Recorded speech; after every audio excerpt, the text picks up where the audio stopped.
श्रीमद् अध्यात्म रामायण आरण्य कांड 10 सर्ग शबरी से भेंट। श्री महादेव जी बोले कि हे पार्वती, भगवान राम से वर पाकर उनके परम धाम को जाते हुए उस गंधर्व ने कहा कि हे रघुनंदन, सामने वाले आश्रम में शबरी रहती है। वह आपके चरण कमलों में अति अनुराग रखने के कारण भक्ति मार्ग में कुशल है। हे महाभाग, आप वहाँ पधारिए। वह आपको सीता जी के संबंध में सब बातें बता देंगी। ऐसा कहकर वह एक सूर्य के समान तेजस्वी विमान पर चढ़कर विष्णु लोक को चला गया। सच है, राम नाम स्मरण का फल ऐसा ही होता है। तदंतर सिंह व्याघ्रादि से दूषित उस घोर वन को छोड़कर श्री रघुनाथ जी धीरे धीरे शबरी के आश्रम पर पहुँचे। लक्ष्मण के सहित श्री रामचंद्र जी को समीप ही आते देख शबरी अत्यंत हर्ष से तुरंत खड़ी हुई। उसके नेत्रों में आनंद के आंसू भर आए और वह भगवान राम के चरणों में गिर पड़ी तथा उनका स्वागत कर कुशल प्रश्नादि के अनंतर उन्हें सुंदर आसन पर बैठाया। उसके बाद भक्ति से श्री राम और लक्ष्मण के चरण अच्छी प्रकार धोए और उस चरणोदक को अपने अंगों पर छिड़ककर श्रद्धा युक्त होकर अर्घ्य आदि विविध सामग्रियों से राम और लक्ष्मण का विधिवत पूजन कर जो अमृत के समान दिव्य फल उसने रामचंद्र जी के लिए इकट्ठे कर रखे थे, वे सहर्ष लाकर भक्तिपूर्वक उन्हें दिए और उनके चरण कमलों का चंदन युक्त सुगंधित पुष्पों से पूजन किया। इस प्रकार आतिथ्य सत्कार होने पर जब श्री रामचंद्र जी लक्ष्मण जी के सहित आसन पर विराजमान थे, शबरी ने भक्तिपूर्वक हाथ जोड़कर कहा कि हे रघुश्रेष्ठ, इस आश्रम में पहले मेरे गुरु महर्षि मतंग रहा करते थे। मैं उनकी सेवा शुश्रूषा करती हुई यहाँ हजारों वर्षों से रहती हूँ। अब वे महर्षि श्रेष्ठ ब्रह्मलोक को चले गए हैं। जाते समय उन्होंने मुझसे कहा था कि तू एकाग्रचित होकर यहीं रह। सनातन परमात्मा ने राक्षसों को मारने और ऋषियों की रक्षा करने के लिए राजा दशरथ के पुत्र राम रूप से अवतार लिया है। वे शीघ्र ही यहाँ आएंगे। तू एकाग्रचित से उनका ध्यान करती हुई यहाँ रह। आजकल भगवान राम जी चित्रकूट पर्वत के आश्रम में विराजमान हैं। जब तक वे आएं तब तक तू अपने शरीर का पालन कर। रघुनाथ जी के आने पर उनका दर्शन करते हुए इस शरीर को जलाकर तू उनके परम धाम को चली जाएगी। हे राम, गुरु जी के कथनानुसार मैं तभी से केवल आपका ध्यान करती हुई आपके आने की बाट देख रही थी। आज गुरु जी का वह वाक्य सफल हो गया। हे राम, आपका दर्शन तो मेरे गुरुदेव को भी नहीं हुआ। फिर हे प्रभु, मैं तो नीच जाति में उत्पन्न हुई गंवारी नारी हूँ। मेरी तो बात ही क्या है। जो आपके दासों के दास हैं, उनके भी जो उत्तरोत्तर सैकड़ों दासानुदास हैं, मैं तो उनकी दासी होने की भी अधिकारिणी नहीं हूँ। फिर साक्षात आपकी दासी कहलाने का तो मेरा मुँह ही कहाँ है। हे राम, आप तो मन या वाणी के विषय नहीं हैं। फिर भी न जाने आज मुझे आपका दर्शन कैसे हो गया। हे देवेश्वर, मैं आपकी स्तुति करना नहीं जानती। अब मैं क्या करूं? प्रभो, आप स्वयं ही अपनी दयालुता से मुझ पर प्रसन्न होइए।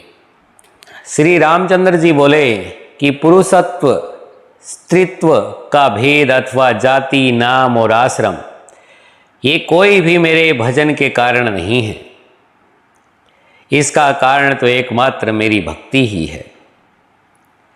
जो मेरी भक्ति से विमुख है, वे यज्ञ, दान, तप अथवा वेदाध्ययन आदि किसी भी कर्म से मुझे कभी नहीं देख सकते। अतः हे भामिनी, मैं संक्षेप से अपनी भक्ति के साधनों का वर्णन करता हूँ। उनमें पहला साधन तो सत्संग ही है। मेरे जन्म कर्मों की कथा कीर्तन करना दूसरा साधन है।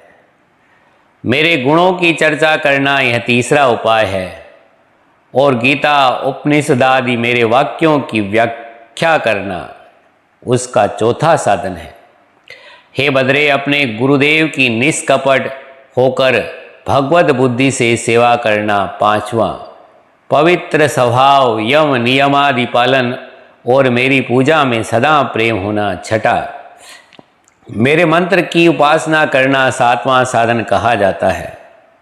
मेरे भक्तों की मुझसे भी अधिक पूजा करना, समस्त प्राणियों में मेरी भावना करना, बाह्य पदार्थों में वैराग्य करना और सम दाम आदि संपन्न होना, यह मेरी भक्ति का आठवां साधन है तथा तत्व विचार करना नवां है।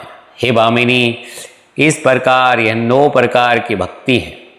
हे शुभ लक्षणे, जिस किसी में ये साधन होते हैं वह स्त्री पुरुष अथवा पशु पक्षी आदि कोई भी क्यों न हो, उसमें प्रेम लक्षणा भक्ति का आविर्भाव हो ही जाता है। भक्ति के उत्पन्न होने मात्र से ही मेरे स्वरूप का अनुभव हो जाता है और जिसे मेरे स्वरूप का अनुभव हो जाता है उसकी उसी जन्म में निसंदेह मुक्ति हो जाती है। अतः यह सिद्ध हुआ कि मोक्ष का कारण भक्ति ही है। भक्ति के उपयुक्त 9 साधनों में से जिसमें पहला साधन होता है उसमें क्रमशः ये सभी आ जाते हैं, तब फिर उसे भक्ति या मुक्ति का प्राप्त होना निश्चित ही है। तू मेरी भक्ति से युक्त है, इसीलिए मैं तेरे पास आया हूँ।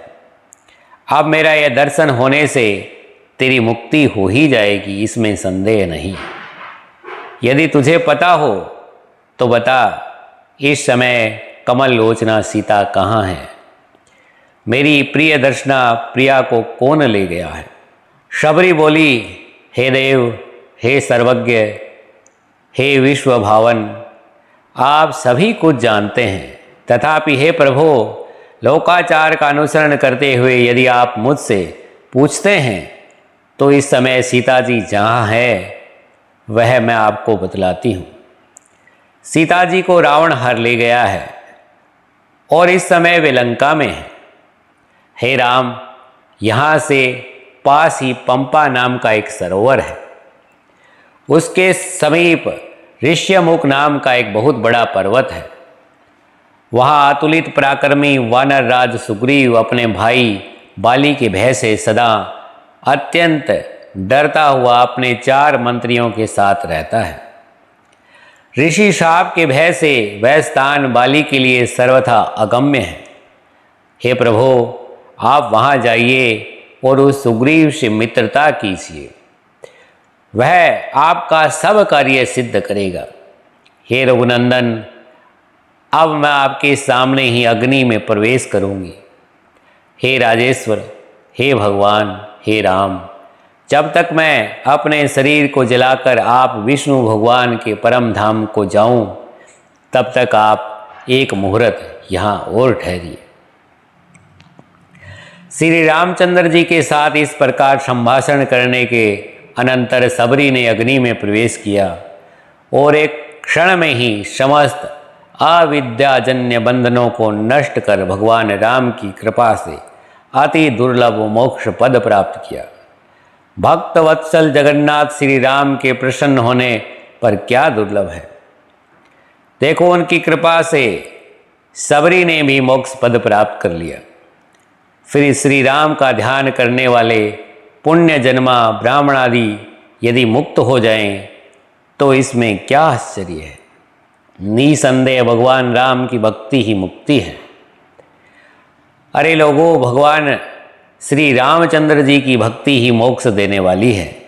अतः कामधेनु रूपी उनके चरण युगलों की अति उत्सुकता से सेवा करो। हे बुद्धिमान लोगों, इन विविध विज्ञान वार्ताओं और मंत्र विस्तारों को अत्यंत दूर अलग रखकर तुरंत ही श्री शंकर के हृदय धाम में शोभा पाने वाले श्याम शरीर भगवान राम का अत्यंत भजन करो। इति श्री मद अध्यात्म रामायणे उमा महेश्वर संवादे आरण्यकांडे 10वां सर्गः संपूर्णः।